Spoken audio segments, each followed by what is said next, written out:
Hey guys, Shy here, with a brand new video game review. Hotline Miami. The game, where it all began. When two Swedish men, previously known for their critically acclaimed video game, Keyboard Drumset Fucking Werewolf, decided to live a life of misery, regret, and parental disappointment, in order to develop a top-down indie game after seeing Ryan Gosling on screen and reading the kick-ass comic books, followed by a synthwave-esque soundtrack. Speaking of soundtrack, not only did it start a new wave, get it, wave, of newcomers to this wood-like nostalgia-inducing music genre, that has an instrumental variety of a fruit basket, that contains nothing but flurry apples. It also started a bunch of exclusive content on other video games, such as a precious skin for Fall Guys, a custom soundtrack for CSGO and a new character and mission for Payday 2, just to name a few.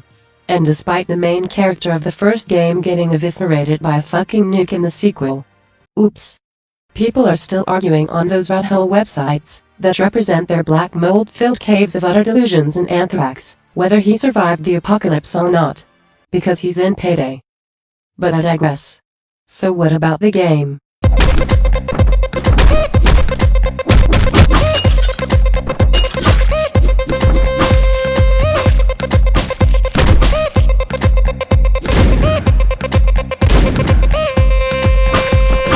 It's kind of fun. If you like walking on ice for the whole time, missing shots with a shotgun despite aiming the weapon point blank at the enemy, and hearing sounds like this.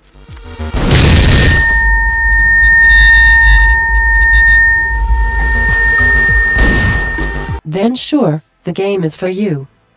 If you're turned off by the gameplay mechanics, maybe you'll find the story more interesting.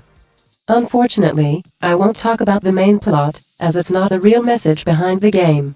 So unless you want to make a quick buck out of every character in both games by reciting the Hotline Miami wiki, you shouldn't worry too much about neither jacket, nor 50 blessings. The true story of Hotline Miami is that it's a violent video game, and no matter how often they point out your horrible actions, you still keep coming back. Not only because you haven't finished the game yet, but also because the things you do here are less of a cruelty than what you do in your bed at midnight, instead of having a healthy and resting sleep.